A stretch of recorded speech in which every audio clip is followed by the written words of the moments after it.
तो जब हम बिजनेस स्टडी के बारे में बात करते हैं तो हमारे दिमाग में आता है बोरिंग थ्योरी, लेंदी आंसर्स और endless definitions.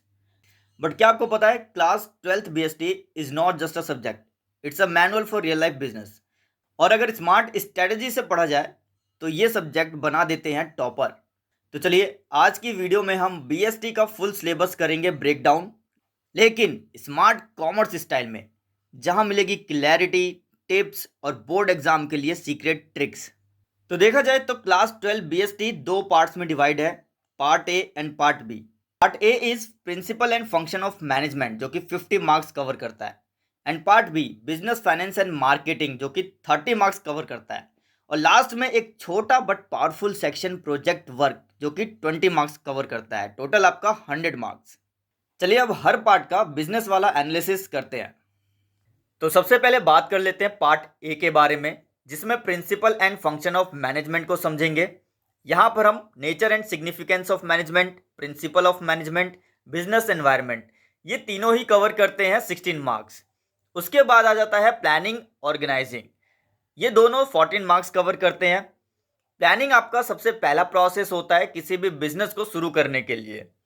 Next is staffing, directing and controlling, ये तीनों ही 20 मार्क्स कवर करते हैं, यानी कि 16, 14 एंड 20 इस पार्ट में डिवाइड है मार्क्स। टोटल आपके 50 मार्क्स का ये पार्ट ए हो जाता है। नाउ पार्ट बी में बिजनेस फाइनेंस एंड मार्केटिंग, जिसमें फाइनेंशियल मैनेजमेंट और फाइनेंशियल मार्केट 15 मार्क्स कवर करते हैं। उसके बाद marketing management and consumer protection जो कि 15 मार्क्स कवर करते हैं, यानी कि टोटल 30 मार्क्स। 50 एंड 30 80 मार्क्स हो गए आपके part A and part B. Part C जो कि आपका 20 मार्क्स है, वो है प्रोजेक्ट वर्क। तो चलिए बिना किसी देरी के हर एक पार्ट को ब्रेक डाउन करते हैं और समझते हैं कि हमारे चैप्टर्स में क्या क्या दिया हुआ है जो कि हमें पढ़ना है। सबसे पहले part A, principle and function of management, जिसमें यूनिट 1 में पढ़ेंगे हम nature and significance of management क्या होता है। मैनेजमेंट का कॉन्सेप्ट पढ़ना है, ऑब्जेक्टिव्स पढ़ने हैं एंड इंपॉर्टेंस पढ़ने हैं। उसके बाद मैनेजमेंट एक साइंस है, आर्ट है या प्रोफेशन है, बहुत ही इंपॉर्टेंट क्वेश्चन है ये, तो ये आपको पढ़ना है। Next is level of management, कितने लेवल्स होते हैं, top level, middle level, lower level, ये सभी यहाँ पर कंसिडर किया जाएगा, तो ये भी आपको अच्छे से क्लियर होना चाहिए। मैनेजमेंट फंक्शन क्या होते हैं, जैसे कि planning, organising, staffing, directing and controlling, इन सब का फंक्शन जो है बहुत ही ज़्यादा इंपॉर्टेंट है, तो इसको स्किप करके मत जाना। Next is coordination, concept and importance, बहुत ही ज़रूरी है। देखो किसी भी बिजनेस ऑर्गेनाइजेशन को चलाने के लिए कोऑर्डिनेशन का होना बहुत ही ज़्यादा ज़रूरी होता है, तभी हम बिजनेस को रन कर पाते हैं।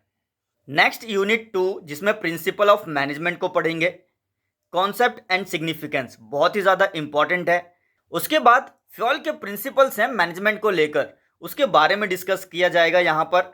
Next is Taylor scientific management, इसके प्रिंसिपल्स एंड कुछ टेक्निक्स हैं जिनको बिल्कुल भी स्किप नहीं करना है, बहुत ज़्यादा इंपॉर्टेंट है।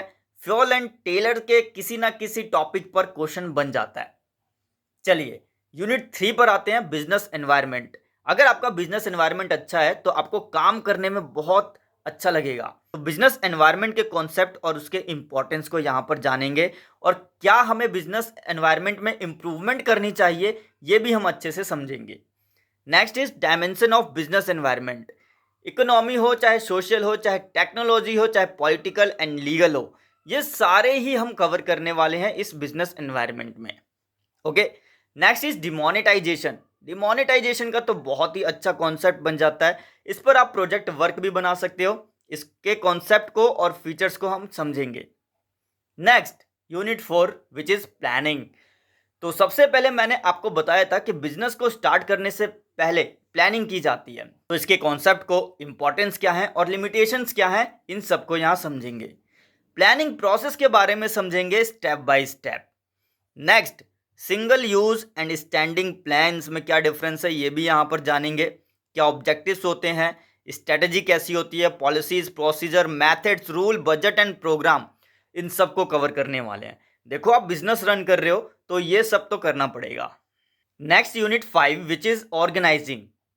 प्लानिंग करने के बाद ये दूसरा स्टेप आ जाता है काम को ऑर्गेनाइज करना। इसका क्या कॉन्सेप्ट होता है, क्या इंपॉर्टेंस होती है, यहाँ पर समझेंगे। फिर से यहाँ पर हम ऑर्गेनाइजिंग प्रोसेस जो है लेकर चलेंगे। जैसे कि प्लानिंग प्रोसेस था, तो एक ऑर्गेनाइजिंग प्रोसेस भी होता है, तो यहाँ हम ये समझने वाले हैं। स्ट्रक्चर कैसा होना चाहिए, फंक्शनल होना चाहिए, डिविजनल कॉन्सेप्ट को लेकर चलेंगे, फॉर्मल एंड इनफॉर्मल ऑर्गेनाइजेशन के कॉन्सेप्ट को भी समझेंगे। बहुत ही ज़्यादा इंपॉर्टेंट है ये क्वेश्चन, तो डेफिनेटली आएगा ही आएगा, तो बिल्कुल भी स्किप मत करना इसको। आ जाओ नेक्स्ट पर, डेलीगेशन का कॉन्सेप्ट क्या होता है, इसके एलिमेंट्स एंड इंपॉर्टेंस क्या है, ये समझेंगे। उसके बाद आ जाता है डिसेंट्रलाइजेशन, इसके भी कॉन्सेप्ट और इंपॉर्टेंस को समझेंगे। देखो, सेंट्रलाइज एंड डिसेंट्रलाइज, इन दोनों के ही डिफरेंस को हम समझेंगे, और डेलीगेशन के कॉन्सेप्ट भी बहुत ही इंपॉर्टेंट है इसको लेकर।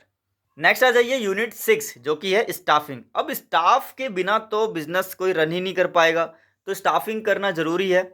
यहाँ पर स्टाफ को कंप्लीट करने के लिए रिक्रूटमेंट प्रोसेस भी होता है। तो स्टाफिंग में क्या कॉन्सेप्ट होता है, इसका इंपॉर्टेंस क्या होती है, ये सब कुछ समझेंगे। उसके बाद staffing as a part of human resource management concept बहुत ही इंपॉर्टेंट है, तो समझेंगे इसको भी। और देखो यहाँ पर जिस तरीके से प्लानिंग प्रोसेस था, ऑर्गेनाइजिंग प्रोसेस था, और यहाँ पर आपका फिर आ गया staffing process. Next is recruitment process देखेंगे हम, एक्सटर्नल और इंटरनल, बहुत ही इंपॉर्टेंट है। आ जाता है उसके बाद सिलेक्शन में क्या क्या प्रोसेस रहता है, वो समझेंगे। ट्रेनिंग दी जाती है, डेवलपमेंट की जाती है, इसके कॉन्सेप्ट, मेथड्स बहुत इंपॉर्टेंट है, तो ये सब यहाँ पर समझने वाले हैं। नेक्स्ट आपका job end of the job, यानी कि आप जॉब में रहकर किस तरीके से ट्रेनिंग लेते हो और ऑफ द जॉब रहकर किस तरीके से ट्रेनिंग लेते हो, ये सब यहाँ पर कॉन्सेप्ट आता है। Next unit 7 which is directing. Directing एक ऐसा कॉन्सेप्ट है जिसके थ्रू बिजनेस पर पूरी नज़र रखी जाती है। इसके कॉन्सेप्ट क्या है, इसका इंपॉर्टेंस क्या है, ये समझेंगे। क्या एलिमेंट्स होते हैं डायरेक्टिंग के, ये यहाँ पर समझने वाले हैं। उसके बाद इसमें आ जाता है मोटिवेशन का कॉन्सेप्ट, यानी कि एम्प्लॉयज़ हो या वर्कर्स हो, सबको मोटिवेशन की जरूरत होती है, तो यहाँ पर एक कॉन्सेप्ट समझेंगे। और मैस्लो हायरार्की ऑफ नीड्स क्या है, वो भी यहाँ पर समझने वाले हैं। Financial and non financial incentive को भी अच्छे से क्लियर करेंगे। लीडरशिप, इसका क्या कॉन्सेप्ट है, स्टाइल्स, ऑथोरेटिव, डेमोक्रेटिक, लेजिस फेयर, यहाँ पर हम समझने वाले हैं। Next is communication. अगर कम्युनिकेशन नहीं होगा तो टॉप लेवल, मिडिल लेवल किस तरीके से आपस में कम्युनिकेट करेंगी, ये पॉसिबल नहीं है, तो कम्युनिकेशन का होना बहुत ज़रूरी है। अब वो चाहे फॉर्मल हो चाहे इनफॉर्मल कम्युनिकेशन हो, कुछ बैरियर्स आते हैं कम्युनिकेशन को लेकर, तो ये यहाँ पर हम समझने वाले हैं। नेक्स्ट और ये लास्ट यूनिट नंबर 8, जो कि है कंट्रोलिंग, पार्ट ए का। कंट्रोलिंग के कॉन्सेप्ट को समझेंगे, क्या इंपॉर्टेंस है उसको समझेंगे। फिर समझेंगे relationship between planning and controlling में क्या रिलेशनशिप है, ये समझेंगे। क्या स्टेप है प्रोसेस ऑफ कंट्रोल, ये भी यहाँ पर समझने वाले हैं। नेक्स्ट इज पार्ट बी, जो कि है business finance and marketing, unit 9, जिसमें हम पढ़ेंगे फाइनेंशियल मैनेजमेंट के बारे में।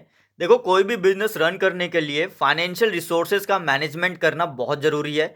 क्या कॉन्सेप्ट होता है फाइनेंशियल मैनेजमेंट का, क्या रोल होता है और क्या ऑब्जेक्टिव्स होते हैं, ये यहाँ पर समझेंगे। नेक्स्ट इज फाइनेंशियल रिसोर्सेज को लेकर कुछ डिसीजंस लेने पड़ते हैं, जैसे कि इन्वेस्टमेंट को लेकर, फाइनेंसिंग एंड डिविडेंड को लेकर। इसके मीनिंग और फैक्टर किस तरीके से फाइनेंशियल डिसीजन लेने में अफेक्ट करते हैं, ये हम यहाँ पर समझेंगे। उसके बाद financial planning concept and importance को समझेंगे। नेक्स्ट इज कैपिटल स्ट्रक्चर, इसका कॉन्सेप्ट क्या होता है, इसके फैक्टर्स किस तरीके से कैपिटल स्ट्रक्चर को अफेक्ट करते हैं, ये भी यहाँ पर समझने वाले हैं। Next is fixed and working capital, क्या कॉन्सेप्ट है, क्या फैक्टर्स अफेक्टिंग द रिक्वायरमेंट्स, यहाँ पर हम समझेंगे। आ जाइए फटाफट से यूनिट 10 पर, जो कि है फाइनेंशियल मार्केट्स। फाइनेंशियल मार्केट का क्या कॉन्सेप्ट होता है वो यहाँ समझेंगे। मनी मार्केट का क्या कॉन्सेप्ट होता है वो समझेंगे। कैपिटल मार्केट और उसके कितने टाइप्स होते हैं, जैसे कि प्राइमरी एंड सेकेंडरी, वो यहाँ पर हम कवर करने वाले हैं। स्टॉक एक्सचेंज एक मोस्ट इंपॉर्टेंट कॉन्सेप्ट बन जाता है, इसका क्या फंक्शन होता है, किस तरीके से ट्रेडिंग प्रोसीजर होता है, ये यहाँ पर हम समझने वाले हैं। Next security and exchange board of India, यानी कि इससे भी क्या ऑब्जेक्टिव्स हैं, क्या फंक्शन है, वो यहाँ पर कवर करेंगे। और डायरेक्ट क्वेश्चन जो है इससे पूछ लिया जाता है एग्जाम में। यूनिट 11 करते हैं मार्केटिंग की तरफ। मार्केटिंग, इसका क्या कॉन्सेप्ट होता है, क्या फंक्शन होते हैं, क्या फिलॉसफीज होती हैं, वो यहाँ पर कवर करेंगे। मार्केटिंग मिक्स का क्या कॉन्सेप्ट है, क्या एलिमेंट्स है, वो कवर करेंगे। प्रोडक्ट को लेकर ब्रांडिंग करनी होती है, लेबलिंग करनी होती है, पैकेजिंग करनी होती है, इन सब का कॉन्सेप्ट यहाँ पर हम समझने वाले हैं। किस तरीके से प्राइस का कॉन्सेप्ट निकल कर आता है, क्या फैक्टर्स होते हैं जिससे कि प्राइस डिटरमाइन किया जाता है, वो यहाँ पर समझेंगे। नेक्स्ट इज फिजिकल डिस्ट्रीब्यूशन का कॉन्सेप्ट को समझेंगे, क्या कंपोनेंट्स होते हैं और डिस्ट्रीब्यूशन के क्या चैनल्स होते हैं, वो यहाँ पर करने वाले हैं। अच्छा, इसके बाद प्रोडक्ट जब बनकर तैयार हो जाता है, प्रमोशन के लिए यहाँ पर advertisement, personal selling, sales promotion या पब्लिक रिलेशन के थ्रू यहाँ पर प्रमोशन के बारे में समझेंगे। Last unit is consumer protection. अच्छा, कोई भी प्रोडक्ट या सर्विस करने से पहले आप क्या करते हो, कंज्यूमर प्रोटेक्शन का सबसे पहले ध्यान रखते हो। तो क्या कॉन्सेप्ट होता है, क्या इंपॉर्टेंस होती है, वो यहाँ पर समझेंगे। द कंज्यूमर प्रोटेक्शन एक्ट 2019 का क्या सोर्स है, यहाँ पर हम समझने वाले हैं। क्या राइट्स एंड रिस्पॉन्सिबिलिटीज होती हैं, और who can file a complain, ये भी यहाँ पर समझेंगे। तो आई होप आप लोगों को ये पूरा का पूरा बिजनेस स्टडी का ब्रेकडाउन अच्छे से क्लियर हो गया होगा, पार्ट ए पार्ट बी के बारे में। तो अब लास्ट सेक्शन है आपका प्रोजेक्ट वर्क, जो कि 20 मार्क्स का है। प्रोजेक्ट को हल्के में मत लेना। अच्छा प्रोजेक्ट प्लस अच्छी presentation is equal to easy 20 out of 20 marks मिलते हैं।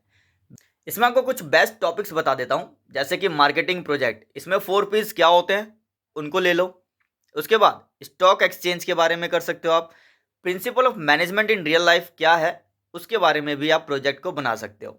एक प्रो टिप देता हूँ, चार्ट्स को कलरफुल बनाना, हेडिंग्स जरूर लिखना, एग्जाम्पल्स पुट कर देना, क्योंकि ये आपके प्रोजेक्ट को कुछ अलग दिखाता है। तो दोस्तों, ये था क्लास 12th BST का full breakdown, but commerce style में, जहां थ्योरी भी इंटरेस्टिंग बन जाए। तो अगर वीडियो पसंद आई हो, लाइक करो, शेयर करो अपने बिजनेस बडीज के साथ, और कमेंट करो आपको BST का कौन सा चैप्टर सबसे इंटरेस्टिंग लगता है। और हाँ, सब्सक्राइब करो कॉमर्स विद प्रदीप चैनल को, जहां मिलेगा स्ट्रेटजी, स्टडी प्लान और सक्सेस विद अ स्माइल। तो मिलते हैं अपनी नेक्स्ट वीडियो में। Till then keep studying, keep growing and all the best.